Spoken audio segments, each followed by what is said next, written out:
YCN, your local view on WVBK-CA, serving Manchester, Londonderry, Vermont, and South Charlestown, New Hampshire, and WVBQ-LP, serving Charlestown, New Hampshire, and Rockingham, Vermont. Coming up tonight on YCN, arrests have been made in connection to the People's United Bank robbery in White River Junction. A proposed gun control bill was shut down in Vermont after being in the House just a week. And we'll hear from Captain Winsat from New Hampshire Fish and Game. With more news and weather, stay tuned. It's time for YCN, your local view. Now, your daily digest of the Dartmouth Lake Sunapee region. News, sports, weather, public affairs, and all that is happening in our area. The YCN News Hour, your local view.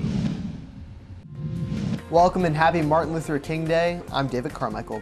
A New Hampshire man was arrested and charged with brutally attacking a Vermonter. Police say on January 13th, Robert Schneider and his sister's boyfriend, Wesley Vors, were out drinking with a few friends and got into an argument after Schneider saw Vors with another woman at the bar.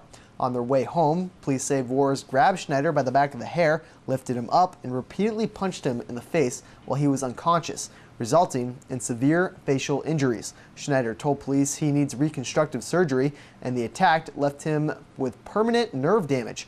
Vors is facing felony aggravated assault charges. A Hartford, Vermont man has been arrested for the People's United Bank robbery in White River Junction that occurred on Thursday. Police say they arrested 50-year-old John Fenley after they seized his vehicle and obtained a search warrant for his house. Police found clothing used in the bank theft in Fenley's home, along with over $2,000 in cash. Fenley was lodged in lieu of $100,000 bail. Tomorrow, he is scheduled to appear in Windsor Superior Court Criminal Division. 4 people were arrested for the sale of a controlled drug on Friday.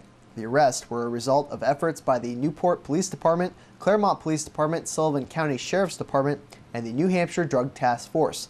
Charges include the sale of heroin, Oxycontin, and cocaine. The case continues, and more arrests are coming.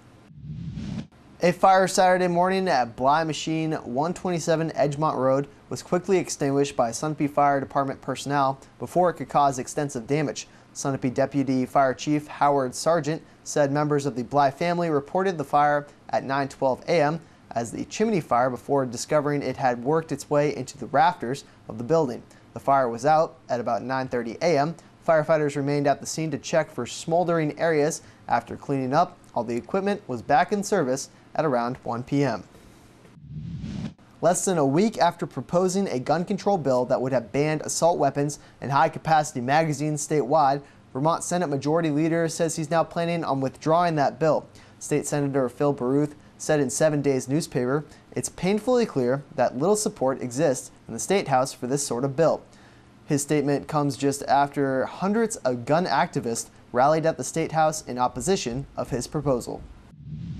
Police say a Norwich driver was going more than double the speed limit. 21-year-old Samuel Robbins was doing 82 miles an hour in a 40-mile-an-hour zone on Woodstock Road last night. They say that Robbins blamed the speed on the music he was listening to.